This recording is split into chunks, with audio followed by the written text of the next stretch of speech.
Andy, thank you so much for being here this afternoon. Really, really excited to dive into some conversations. Firstly, about you and your background, because there is so much wealth of experience and knowledge as a founder of businesses and also as an investor of businesses. So I'd love to cover a whole load about that and then go specifically into some conversations that we've been having kind of on the side around how entrepreneurs and business owners listening to this can get seen, can get investment, and what are the things that we should be doing and not doing. But before we get into any of that, I'd love to just know a little bit more about you and a little synopsis of your story that's got you to this point. Yeah. I'll keep it short. I didn't go to college, university. I went straight into the School of Life at 16. I've always pretty much worked in media in one way or another. I went on to found 3 sort of digital media businesses. One was advertising-based business. The second one, I actually started the UK's first podcast production company in 2005. And then I invented some ad tech, some advertising technology that I sold. So I built and sold 3 businesses. I sold the last business back in 2016. It was a very young business. It was only 2.5 years old. So I did a 3-year earn out with the business. It was an American company that I sold to. And then in 2019, as much as I love Boulder, Colorado, I didn't want to live there. So I left the company. And then since then, I've been investing, advising, and mentoring. I've invested in 22 companies now, from aviation, kids entertainment, restaurant payment systems, insurance, live event platform, and lots of stuff in media and marketing and advertising, particularly in performance marketing. And then more recently, I invested in a content production company that I like so much that I bought it recently. So with a colleague of mine, Pete Wooten. And that's 11 Writing. And so now I'm back in the saddle again. I'm still investing, but mostly focused on 11. Still doing advising, still working with companies that I've invested in and some that I haven't. So yeah, that's where I am today. So a varied background, but there's definitely a thread of media, marketing and tech very much running throughout your entire background. And I think that's quite a nice starting point given the era that we're in now with the explosion, for want of a better word, of AI over the last few years. And I'd love to get your take, firstly, from the perspective of investment as to how that's maybe changed the landscape for investors in terms of the types of businesses that you're firstly either seeing sort of emerging and secondly that are investable in, how that's sort of changed in the last few years. I'd say certainly in my case and many of the people that I invest with, we're not necessarily investing in AI companies as such. Okay. But what we are looking for is to make sure that businesses are leveraging AI, and are they using AI and using it in practical ways. And I'm a great believer that you need a human in the loop. I love technology. I love AI. I've been playing with it since day one. Digital Andy online, have been for a long time. And I'm always playing the latest stuff. But I think when it comes to AI, you really need to use it as an enabler. And so we want to know from investors' point of view that companies are at least aware of AI and what it can do, how you can be potentially displaced by it, and how you can use it to optimize what you do. So it's interesting that obviously your background is in a lot of content production and marketing, and obviously there's been an explosion of AI. So interested to know from an investment point of view what that means in terms of the businesses that you're interested in seeing and how that's evolved and changed with AI. Yeah. I mean, on a personal level, as an investor, I wouldn't necessarily invest in an AI pure business because I just think it's very, very competitive. It's very, very fast moving, and that's great. It creates opportunity, but it's not for me. My strength and focus is around media, marketing, advertising, and so on. With that said, clearly AI is having a tremendous impact on digital marketing and advertising, and is here whether you like it or not, right? So you need to lean into it. But I'm also a great believer that AI is an assistive tool, one that can help you, do things better and faster and quicker and more efficiently. And it's not necessarily a complete replacement. You need a human in the loop, right? And I think in our previous conversations, I've mentioned to you about this thesis called the jam sandwich, right? So the jam sandwich is, and we use this at 11 Writing for content production, in that we're very precious about content, and it's really important that the content is written by a human. But it's not to say that we can't use AI, right? So we can use AI on 2 pieces of bread that are either side of the jam. And the one piece of bread on one side is the preparation for writing content, all the research that you might do, ideation, structure of content, keywords, and so on and so forth. But then once you've done all that preparation, you use that to then write the content. You empower the writer with that information to write the content. And that's the jam in the sandwich, right? And on the other side of it, the other piece of bread that closes the sandwich is the one where I've written the content now. Let's double check, the facts in it, the format, the grammar, the spelling, all those kind of things, other things that we could have added. Okay, if we want to write other content that's similar to that, what does that look like? How can we turn this into social media content and so on and so forth? And there's probably 150 things you could do either side of the jam. But if you take the jam, the human out of the sandwich, you don't have a very tasty sandwich, right? And that's what you see in a lot of AI slop out there, which is basically like two bits of bread put together that don't taste very well, don't taste very good. So absolutely, from an investment point of view, companies need to be paying attention to AI, need to be using it and finding ways to make their life more efficient. But in terms of using it as a pure play, personally, I'm very cautious about that at the moment. Clearly, things are evolving and it can change every day. But right now, I think it's important to have a human in the loop. And they're evolving at such an insane speed that I think many of us are confused as to the level of which businesses, how they're even going to look in a year or two. I actually love the analogy of the jam sandwich because I think although you've used it in the context of content, Yeah. I actually think all of us that are running small or bigger businesses could think about how to use that analogy across different areas of the business of where can AI or technology drive efficiencies Yeah. before or after a particular process, but where is the need for the human? And where I've seen, and I think we all see it, especially in content, is it's very, very clear to see when it's just been a case of, churn out 100 pieces of content for me and it loses that human touch. Yeah. But that can also be with your client relationship, your services. There's a lot of AI that I'm currently seeing doing things, and you can spot those places where the human touch is still really important. Yeah, So it feels impersonal as well if you're using it heavily in terms of client communication and so on. That it can be useful, it can be efficient, but equally, like I use a transcription tool when I'm having meetings called Granola, and it's really great because you could then have a conversation with the meeting afterwards. It gives it a like AI bot. So I might often say, I'm giving away some of my tips here, right? But I might often say to it, help me write an email to follow up from this meeting. And now, although it might give me a structure for the email and some things that I think I might want to pull out and talk about, pretty much changing 60 to 80% of the email. But it's giving me something to work with, and it makes it easier for me to then do a response much, much quicker and more completely, but without being entirely reliant on the AI. Use it as a tool, as a way to help you. As you might a PA or something like that, making notes and then writing it up for you. You're still going to edit these things and put it together.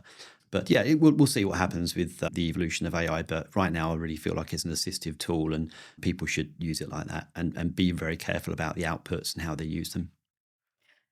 and I couldn't agree more. And I think we're all starting to, the wave and the novelty to it is still there, but I think eventually we will all still start coming back around to kind of where the human touch is needed. And that's where I think some of those businesses will start to emerge. And it's interesting that you've actually decided to not just invest in, but actually acquire a business that is on the content side of things. And I would imagine that some people might say, oh, is that a risk given that everything's being done by AI now? So what's your experience of getting stuck back into the weeds of being kind of a founder as opposed to an investor, and in particular with content? Yeah, definitely a lot of questions in regards to it. So I have a background in content, and my business partner, Pete, ran digital at Dennis Publishing. And so we've got a big background in content.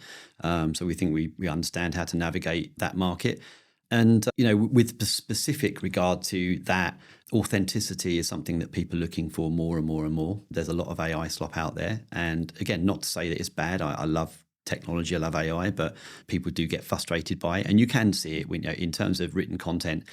The kind of content we write at Eleven is expert written, topic expert written, people that know the market, people that have qualifications in the market, people that network in the market, people that work in the market. So they might have walked around an exhibition and they have an observation, an opinion, they understand trends and ideas and so on. They're able to articulate and talk about the industry in a way which only a human could talk about, as opposed to an AI that is going to give you facts and structure and ideas, but lack of personality. And also, by the way, I think when you write a piece, if I write a piece of content, people will know it's written by me. and there's Andy Evans, or AKA Digital Andy, and I have a footprint on the internet, right? And so Google knows that I've written this piece of content, and he's got X number of people on this social media and that social media and so on. He's written this, he's written that, and it knows that I have some authority, right? So with SEO, you have EEAT, so expertise, authority, trust, and so on. So I have all of those things. So that should, in theory, make my content more digestible by the search engines and AI than just a piece of content that's put up that has no EEAT attached to it because it's just been written by a bot and it's been put out there. And actually, all you're really doing is, if you're using AI and putting it on there and expecting the search engines to pick it up and the AI engines pick it up, ultimately all you're doing is telling it back what it knows already. You're not giving it any opinions, not giving it any trends, any thought leadership and ideas and so on, which is what all of these engines and scrapers are looking for. They're looking for that extra cream on the milk that they don't already have. They've got the milk already, so don't give me back what I already have. There's no value in that. And actually what you're going to do, if you're any business creating content, if you go down the route of creating a lot of AI content, it might seem great just now, but 3 to 6 months time is probably going to be the biggest mistake you ever make. And how has it been to immerse yourself back into being not an investor, but a founder in the business, in the weeds, getting on with it? How has that been? I've really enjoyed it. It's been a lot of fun, actually. We were at an exhibition this week, and to keep things low cost and so on, we got flat pack furniture, and we were there a couple of hours before screwing together with flat pack furniture. And the guy that runs the event is a good friend of mine, and he was joking with me about what you're doing on your hands and knees. You don't need to be doing that. But I love the zero to hero of a business. I love the early stage of business, the challenges, the camaraderie, everybody working together and working together as a team. And I really felt that this week with the guys, and I'm enjoying it. I'm only really working the business 2 to 3 days a week at the moment while we build it, and the idea is to build a team of people that can run it themselves going forward. But yeah, really a lot of fun. Got very, very great team. They're really, really strong. And it's a challenge. I mean, generally for the last 6-7 years since I started investing, I've been sort of not operational, more of an advisor and a mentor. And I'll sit down with people and talk to them about where they're going and what they're doing, and have they thought about this, and and how are they dealing with certain issues, and shoulder to cry on as well, when things are not going right. But here we're having to take my own advice and really show that I can do it again to myself and maybe to other people around. I don't know, I haven't really, it's a bit deep, but but give it another go. But it's fun, I'm enjoying it so far, so good. And that brings us really nicely into the investment side of things, which is obviously a huge part of what you do. And I know that many people listening will be considering whether or not investment is the right thing for them. So I think that might be a really nice starting point before we go into kind of what you look for in founders and such things. But is investment always a good thing for a business, or would you sometimes advise entirely against it? Weirdly, as an investor, more often than not, I will ask people to think about whether they really need investment, and maybe try not to take investment. There's a time and a place for taking investment, and it's not for everybody. Perhaps the pound you take today could be worth £10,000 tomorrow. So do you want to share it? You might lose some control, or you'll have somebody working with you who hopefully knows the industry and can guide you through and help you. So there'll be smart money, not just money, who will have contacts and connect you with the right people and give you advice. Ideally, you want to find that kind of investor that you can work with. But if you take those investors on, they're going to be involved in helping to navigate the business, and they're going to be giving you ideas. You've got to be open to ideas. You've got to be open to being flexible and so on. So, you're going to have somebody else involved in the business, and not necessarily heavy hands on, but even if it's an hour a month, right?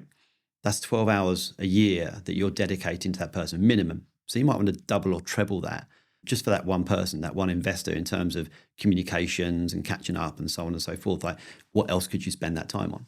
And actually, if you're raising money takes a lot of time and effort, right? It's not a straightforward, easy thing to raise money. And if you're trying to raise £200,000-300,000, even £500,000, could you go out and win that much business? Put the same time and effort into winning that much business, business for yourself, rather than going out and raising money. Why spend all that time and effort to raise money and give part of the business away when you could have just gone and get £200,000 or £300,000 worth of business anyway? What do you think stops somebody from doing exactly that? What do you think puts somebody at the point where they go, I want investment versus finding other ways of getting the money through business? I mean, there will be a I think a time lot when of it's people right. just think they need investment. They think it's the path. Is it also like, I've got to go to university? Do you? Okay. It's, really, do you? And to what end? Why do you need the investment? What are you going to do with it? How much do you need? Do you really need that much money? What are you going to do with the money when you spend it? And then, of course, what happens with some entrepreneurs, and this goes to some of the things we look for in an entrepreneur, is gives them a false sense of security. You give them money, and okay, I'm great, I'm done now, I've won. You actually haven't won. It's, the guys will know I'm talking about. There's a couple of guys I worked with them to raise £3.5 million a few years ago for their business, and they were very excited and celebrating. I said, look, celebrate today, but tomorrow the hard work starts. They're going to expect us to make a return on this investment. We've really got to turn this around, and now is where the hard work starts. And actually, I can tell you over the coming months, it was very, very difficult for both of those founders coming to terms with having that money and then how to deal with it. And so some founders get a false sense of security. So what I would look for is a founder that knows what it's like to have nothing, knows how to get on their hands and knees at an exhibition with a screwdriver and put together a flat back table and chairs. I don't need to do that. I can afford not to do that. But it's the business needs to afford to do that. The business needs to pay for itself. So I'm not just going to fund it for the sake of, I don't want to get on my hands and knees and do it. That's what you do when you're in a small business. You roll your sleeves up and you get on with it. So I'm looking for people, and every investor I'm sure will be doing the same thing, is people who understand the real true meaning of money and understand how to look after it and will save the money and spend it carefully. And there's a time and a place for spending, right? So one of the big things we look for as investors, and if you have a deck, everyone writes their deck, their investor deck, and probably one of the most powerful slides in an investor deck is the traction slide. What have you done so far, and how have you done it? So how many deals have you done? How did you get those deals? How much revenue you're getting on the back of that? Because ultimately, if we know that you've done that with 50,000 quid and we give you 500,000 quid, well, then there's a good chance you're going to be able to do it 10 times better, right? And so traction is a really important part of it. And by the way, I have a template deck which I could share with you to share with your audience if you want. Amazing. I'd love to link that, because I yeah. think that would be really helpful to understand from an investor's perspective what it is you're actually looking for. Yeah, and so I think there's a grey area. Yeah, and what I've done is I've taken what I think is best practice, and I've put some hints and tips and comments in there and some YouTube videos and other bits and pieces to watch to help people to structure what they do. And one of the things to bear in mind, investors see a lot of investment opportunities and they see a lot of decks. And if the decks aren't in a certain format, they become a bit alien and difficult to understand. It's like if you had a book that you were trying to read and it was formatted in a different way and so on, you had to fold it out, and it doesn't really feel like a book, right? You were not going to get through it that quickly. But so there's a certain, you need certain bits of information, you need them in a certain order. When you're flicking through decks really quickly, if you don't see something that's formatted in order, it's very difficult to take in and understand and digest. So there's a really good chance that an investor just pass it on because they don't have time. Yeah. There's so many, they have so many potential investments they can look at. It's got to be really easy to understand. So that template deck is quite powerful and useful. And is that like a universal order that all investors look for? Interesting. Yeah. Okay. Yeah. Pretty much most. Somebody will probably say no, they don't, but pretty much all the investors I know, they like to see things in a certain format. It would make sense. It's more efficient, and you know what you're looking for. And I guess it enables you to compare different things if they're in a similar format as well. Yeah. So with the founders that you meet for investment, obviously you're looking at the concept that they have, the traction. What are the personal traits that you would really want to see, and how do you go about finding those out to make sure that you're working with the right individual, not just the right business? Well, we talked about money savvy, of course. You can give someone money, you want to make sure they're going to look after it and spend it well. Probably the most important thing is a couple of things: be resilience. I was with somebody this morning and she was talking about her first year in building a business, and she was saying she just got punched in the face, every day of the week. And the fact that she was resilient and kept getting up and brushing herself off and doing it and doing it and doing it is the most important thing. And the second thing is the same applies here for this lady that I was speaking to this morning, that you don't necessarily end up where you think you're going to end up. What you started out doing and what you end up doing is often different. So you've got to be open to being flexible and different ideas. Again, going back to investors, if you're going to work with an investor, they're going to help you steer and get there quicker, hopefully. So you've got to be open to those kind of ideas. So I think resilience, ability to, in Americans would call it pivot, but to really see the market for what it is and be honest with yourself about things. Like when things aren't working, like do something about it, because otherwise you just keep throwing good money after bad. And so resilience, determination, and just money astute. Do you have any stories of anyone you've invested in or not invested in that's kind of linked to failure, and how for you that's either been something that's made you think they've overcome it enough for it to be successful, or maybe the opposite, where the failure is just Yeah, I mean, to the point where it's crumbled? thankfully, I've only had one business recently out of the 22 that I invested in that's failed. And it was at a very early stage, and it was a make or break thing. So it was a risk anyway. We knew that, but out of the 22, thankfully, no other failures. Pretty good odds. So it's pretty good so far. Yeah. And some exits, some small exits, and I think we've got a couple more coming soon as well, which is great. But I've been on investor panels. I do mentoring at Techstars and other accelerators like that. And you often see these founders that come in and they're absolutely focused on, this is my idea, I've got it right, I know what I'm doing. And they almost come in with this attitude of like, I don't need you. And they go, well, why are you here? And they're so focused on their idea and their way of doing it. It's my way or the highway. And very often you hear about those companies a few months later and they've gone exactly where you thought they were going to go. So this is why, flexibility and communicating. And I'm a big advocate of founders knowing founders, getting out and meeting other founders, learning from other founders. Pick up the phone and speak to people that not necessarily directly competitive, but maybe adjacent. And go, what are you doing for HR? How are you dealing with legal issues? What about lead generation? What do you do? And just bounce things around and learn from other people. Like founders will help founders. So go out and learn from other people. So in that respect, something like accelerators and masterminds might for you be a better option for many people than thinking actually money is what we need. Yeah, we talked about how you find money, so I think getting involved in a community, both a community of other founders, but also communities of accelerator programs and so on, I think are a good way to get a leg up, if not anything other than actually meeting other people that are like-minded and to throw ideas around and to bounce ideas around. And also in those communities, you're bound to find advisors, mentors, and investors as well. That's a good place to go out and find people. And actually, we had a conversation over lunch around this because I specifically wanted to cover the topic of female founders and the vastly disproportionate number of the pool of investment that goes into female founded business, even though the data suggests that many of those actually do accelerate at a high rate. And my question to you was, why is that? Is it a case that there are literally fewer female founders out there? Is it that they're not putting themselves out there enough? Like, where in the journey is that broken? And you have a really interesting discussion on that point that I'd love to open up. Yeah, I've worked with and invested in some very amazing female founders who are excellent and easily as good as, if not maybe even better than the guys that we invested in.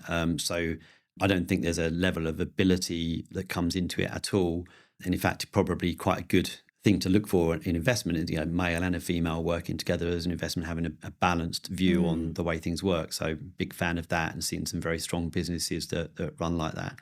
However, one of the things about investment is that I said earlier that investors get a lot of approaches. And you get a lot of stuff coming in, and a lot of it you can't look at, you can't do anything with because it's not necessarily in your wheelhouse, right? It's not really, I focus on performance marketing businesses, but I get all kinds of crazy things sent to me, and I can't invest in everything. Haven't got time, inclination, or the money even to keep investing in everything. And it's important to understand when you're talking to an investor, who is that investor? What do they invest in? And is that aligned with what you're doing? And find that alignment and make sure that you approach that. So I think that's one part of it. And then just with a focus on, so what I was going to say there is actually that the extension to that is that because you don't always get enough companies coming to you that are in your wheelhouse, what you will then do is you'll go out and try and find investments that are more in line with what you're looking for. So then you will go out to these meetups and these community groups, and you'll go out to accelerators and so on to try and find companies. So you'll go out and search for the investments that, and also you may be looking for a company that isn't quite ready for investment yet, but you want to sort of get them when they are ready. So you're there at the front of the queue. And maybe you can get an early opportunity to invest with the company. So investors, they're going to be probably knocking around out there. Maybe you don't even know that they're there, but you've got to match up with them. But back to the point about female founders, and it's a very sensitive point, and I'm going to share an observation which I hope is useful and hopefully not controversial, is that I've noticed that a lot of female founders will be a part of community groups that are largely female community groups. And they'll go to female meetups, and they'll be on female WhatsApp groups and so on. And so as a male investor, it's very difficult to actually find the female investors because they're in their own fishing pond, right? And it's very difficult for people to actually get access to those groups unless you're female, right? So if you're going to take investment from a male investor, it's really important that you balance the time and effort that you are spending looking for investment between the female communities and communities where you might meet some male investors as well. Yeah. And I actually think it's such a valid point. It's something I'd never given any consideration to. And it's true that for the reasons of being perhaps in a network or surrounded by a support network of people that are sometimes going through the same journey as you, there's so much value in those sort of female 100%. groups. Yeah. But the point is so much wider than just investment around kind of diversifying those groups, because even if you're anyone listening as a female founder now, even if you don't think today you want investment, you never know if you might want it in a few years. And so the more that you can widen that network to be meeting more people, the more opportunity there is for people to be seeing what you're doing, as opposed to, and yes, of course, there could be female investors, as you said, but actually the likelihood is, the more that you broaden that reach, the more opportunity there is to be seen. Male, female, young, old, ethnic, whatever it is, it's like it's just widen the group of people that you communicate with and learn from as many people as possible and meet as many people as possible. And it's great to be a part of a community group. As you know, one of the things I do is I run the Tunbridge Wells Media Indeed. Group, right? So but it doesn't mean that I'll spend all my time in Tunbridge Wells, and I only work with Tunbridge Wells companies. And, it's a big group of 650 people now, but it's important to go out and network outside of that as well, and to learn different things from different people. So I guess really what I'm saying is just encouraging people to don't get caught up in too many small communities, whether it's locally based or gender based or whatever it might be. Just make sure you're spreading your activities outside of that, because otherwise you might miss an opportunity, right? It's about, people talk about luck, right? This is my favorite interview question, by the way. So if you're ever interviewing a job, right, interviewing somebody for a job, and you get to the end of the interview and looking for one more question to ask them, you ask them, are you a lucky person? And it's such a shocking question. If you go, oh, am I lucky? I don't really know. And they answer really quickly. Like, oh no, I lost my dog last week, and I've always put my keys in the wrong place, and I missed the bus this morning. And you start to get a feel for what people are really like, right? But I guess the point here I'm saying is that you put yourself out there and you make your own luck, right? So by being out there, meeting people, doing things and so on, then you're making your own luck. Luck just doesn't come to you, you create luck. And that's what I'm looking for when I ask that question. I make my own luck, and I'm going to go out there and I'm going to grab it. That's interesting. I was having a really similar conversation the other day with a multiple founder of many businesses, and I was saying, gosh, you've done incredibly well. And he said, I've been lucky. And I debated that point at length with him, because I said, it's not luck. And he kind of went through the stories of where the opportunities came up. And I said, had you not had the savviness to take those conversations in the way you did, I genuinely don't think you would have those opportunities in front of you now. Those people may have had the same conversations with many people before you, and it didn't end up with the businesses you now have. So yeah. I agree with you. I think it's about making luck. And then back to the point of the networks, I think it's such an incredible point, because I think it reaches far wider than anyone looking for investment, but just business in general. It's widening those networks and being seen, which is something else that you alluded to earlier. And I'd love to kind of get your thoughts on that a bit more, as to when you're saying you should be seen, what should people be doing to be seen? Mm. There are some things I'm not keen that people do to be seen, which is on social media nowadays and LinkedIn, people are talking very much about look at me and my experiences and who I am and my background and so on. And to a certain extent, some of that is relevant. But actually, if I'm going to do business with you and I'm going to see you on LinkedIn, I really want to know, there's only in sales, there's one thing that everyone's interested in, and that's themselves, right? Just interested. Everyone's ultimately interested in themselves, right? If this building comes on, it's set on fire right now, we're all running Sorry, to Andy. save ourselves. Yeah, see Yeah, you nice to later. know you. Yeah. I mean, generally, but people are pretty selfish generally. They're after what they need, right? So you've got to have that in mind when you're on social media, like what do people want? And I think people are very self-indulgent on social media and it's all about me and who I am and what I do. But really, if you want to win my trust for me to work with you and place business with you, I want to know that you really know what you're talking about. You're an expert in your field. You're well known. You're well liked. You're reliable, and so on and so forth. And so, if you're going to get out there, I'm all up for personal branding, but where it's useful to the audience, where you're doing something or talking about something which is helpful to the audience. You're not just putting it out there because you're just trying to raise your personal branding. I just don't see any value in doing that, and it's a waste of my feed, to be frank with you. So I'm personally not interested in that. So think very carefully about the information you put out there. Show that you are a knowledge expert. If you're trying to build your business and build some profile, then go on a podcast, go and sit on panels, do speaking events, talk to the press and become an expert in the field where you're commenting on things that are happening in the industry and so on. Write content and so on. So there's a lot of things you can do to raise your profile, and it's important to do those things, but ultimately you've still got business to run, right? And It's sometimes hard to juggle, isn't it, too? Yeah, be focused. Be really, really focused on who are my clients? Who do I need to speak to? And just pick up the phone, speak to them or approach them, or find ways to work out who your ideal client profile is, work out the people you want to work with, how you're going to work with them, and focus on that. And you don't necessarily need to be just throwing bait on the lake. You need to be really, really focused about putting the net in, and I want that one. And try really hard to get those people. So, personal branding and PR, and that is great, but there's time and a place. When you're a small business, you should really know who you want to work with. You just go after them relentlessly till you get their business, or until they politely tell you they're not going to work with you, probably. And how important in all of that do you think niching is? Because there's quite a few kind of different schools of thought around that. I'm just wondering what your take on it is.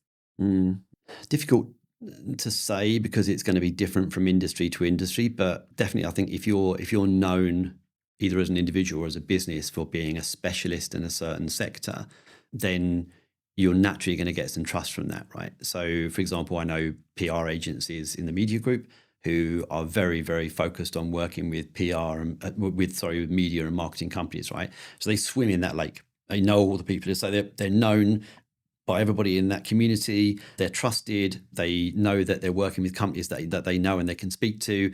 And so they're a familiar face within the industry. So whether you work with them or not, you'll probably know them. And when you do want to work with somebody, you're probably going to choose them. So I think niching down into, again, goes to these communities, right? Working within communities. And if there's enough business in that niche, then focus on it, because sometimes people are like, I'm going to start an American office and an Australian office. I'm going to do this, I'm going to do that. Well, have you conquered the UK? Let's start there, right? Have you conquered Tunbridge Wells? Have you conquered Tunbridge Wells? Yeah. Have you conquered accountants in Tunbridge Wells, right? Or whatever it might be. Get down to that niche and win at that niche. Now, clearly, if you're banging your head up against a brick wall and it's not working, then you need to back what we said earlier. You need to pivot and change and evolve and so on. And you'll keep knocking away at it until you get to the point that you find the things that work and don't. But it is really important, I think, to niche down. But is there anything with working across different industries that you think actually can be beneficial? Because sometimes if you're within the same world all of the time, you're kind of just in that pool that you talked about, but you're not actually seeing the potential or the cross-pollination that can come from different industries. Do you think there's a risk there in just being in that, swimming in that same pool all the time? Well, I think that's where talking to other founders is important. Where those founders might be doing a similar thing to you, but in a different niche, or might be a different kind of business altogether, and just another founder of some business or other, right? So you can get that from there. it is important to, like I said earlier, to have an eclectic mix of ideas and so on. But ultimately, when you're trying to start a business, right, the important thing to do is focus on something and do one thing well instead of 10 things not very well. And as a young entrepreneur, I was always chasing after the shiny thing, trying to do the next big thing, and it never really helps you win. And then on the last business that I had, my business partner Babak and I had this company called OnScroll, which was a thing called ad viewability, whether you can see the ads on the page or not. And there's lots of things we could have done with the technology, lots of directions we could have gone in. And but Babak and I used to have like a little keyword, and there used to be an ad by a company called Ronseal that do fence paint. Do you know the advert? I don't think I do. Is the advert is it just does what it says on the can. Oh, of course I do. Yeah. There we go. Yeah. That's it. That's the one. It just does what it says on the can. Oh, everyone knows that ad. There we go. So Babak and I used to, if we felt we were going a bit off piste, we go Ronseal, and it would remind us that just stay focused. And actually, from the 3 businesses that I built and sold, the last one is where I made all my money, not the first 2. Firstly, because I learned more and I learned what I was doing. And secondly, because the first 2 businesses were a bit all over the place. And the third business was very, very focused, very well known in its sector. We just did ad viewability and that was it. But people wanted ad viewability all over the world.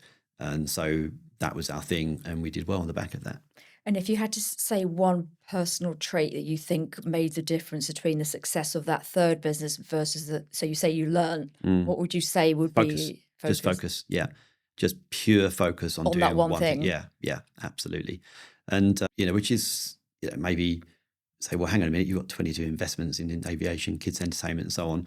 I also do believe business is business, right? So, and I work across lots of sectors and I think I help people with businesses. And back to your point, I'm able to bring ideas from one industry sector to another. So from media into aviation, from aviation into live entertainment and so on. So, and that can be quite useful, but I think at my point in my career, I have and the also you're luxury doing to it do from that. the perspective of somebody who's inputting ideas at high level as opposed to from the implementation point of view. But when you're building out a business, and the same with 11, we're very, very focused, and I'm really working with the team to make sure we're really focused on what we're doing, very clear about the audience we're going to, the ideal clients, how we're going there, what our processes are, what we do and what we don't do.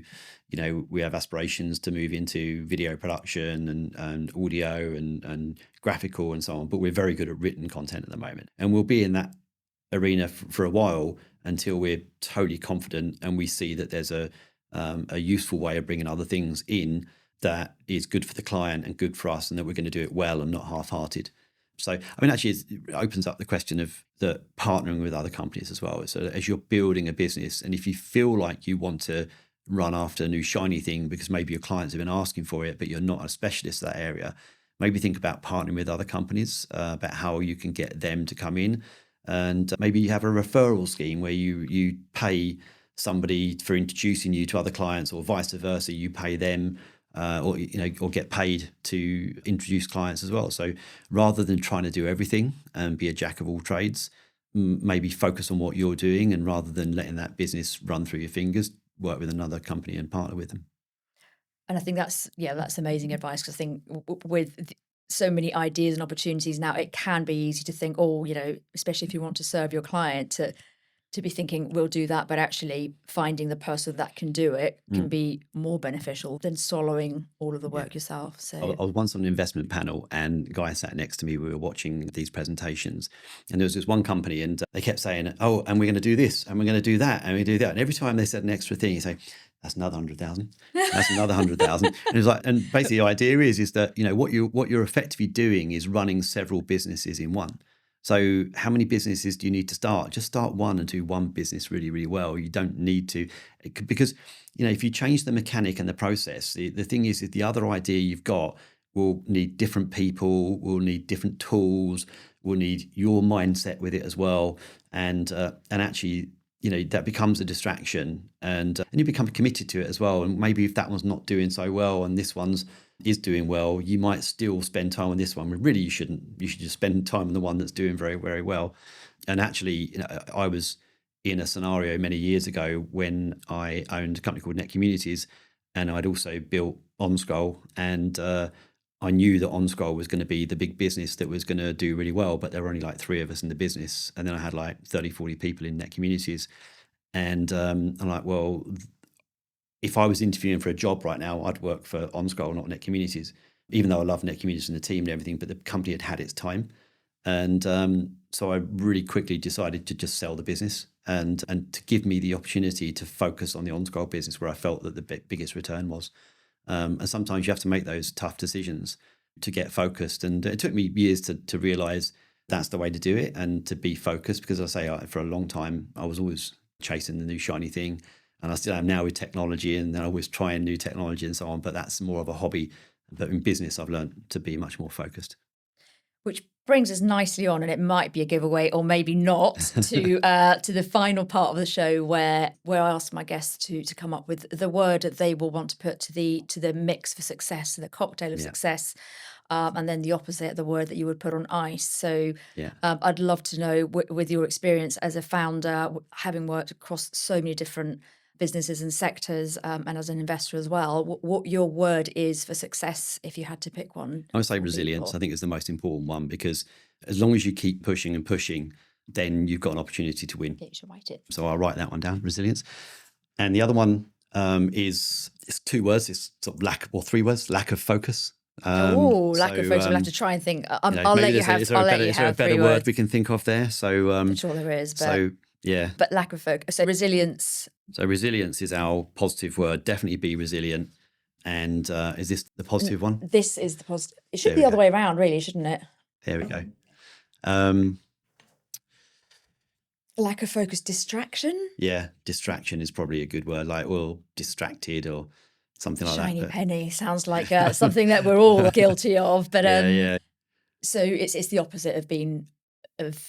I think distractions. It's where we need some AI to help us with the words. Just to put that word. What is the word? Later on, I'll message you. What is the word? That's the word. That's the word. Right, so I'm going to put lack of focus for now. Yeah. Because I think it really is not one word, but it really is very, very important, because you've only got so many hours in the day, and you don't want to waste that time running around on lots of things that seem like they're a great idea that aren't really, and you end up making work for yourself. And do you have any tips? Because saying lack of focus is, I agree, invaluable, but it's so much easier said than done. Do you have any tips for anyone who, it's just hypothetically within this room, might suffer from lack of focus? I think the reality is that like having kids and so on, is that you can only tell them so many times, and at some point they'll burn themselves and realize that they don't do that again. The reality is that any entrepreneur will tell you all of their horror stories of, it's been a very turbulent journey building and selling 3 businesses. And I've gone home crying at night thinking, what am I going to do tomorrow? This is just impossible.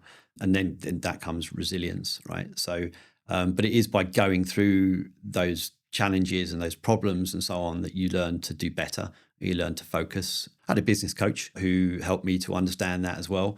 A lot of people used to use a thing called Myers-Briggs. And I had What's your profile? I can't remember what it was, but it was quite strange, because it was, I'm not that I believe in stars and so on, but I'm a Gemini, which is a split personality, I guess, or something like that, a twin personality. But the Myers-Briggs profile I had was a bit strange, because it started out being a bit, you just go out and do anything and try anything and so on. And then as I got older, it turned into a very focused, keep disciplined and so on, because I had to teach myself to do that, because I knew chasing after the shiny thing was not the right way to do it. So maybe maturity, maybe just by making mistakes that you get to that point. I think people are just going to have to find that journey themselves, right? I can say it here and they can listen and say, that's a really great idea, I should do that. But it's not until you burn yourself that you realize, don't touch the oven. That's really interestingly then brings you back to the resilience point that you made, that you learn the lessons, but the success comes from that resilience. We could talk for hours. We could. There is so much fascinating knowledge within you. Thank you so much for taking the time to be here today. I said to you earlier today that I value people's time hugely. So thank you so much for being here today. And, thanks for the invite, Claire. And no doubt we'll have you back again soon. I hope so, yeah. I'm sure we'll have other things to talk about another day. Definitely. All right. Thanks, Andy. Thanks, appreciate it. Bye. Thank you. Thank you so much for listening. I hope you enjoyed this episode as much as I enjoyed recording it. If it resonated with you, feel free to share it with somebody who might appreciate it too. And of course, as always, liking and subscribing really helps the podcast to grow. It means we can reach even more people. Really look forward to seeing you in the next episode. And until then, let's keep mixing it up and keep building a brand and life we actually want.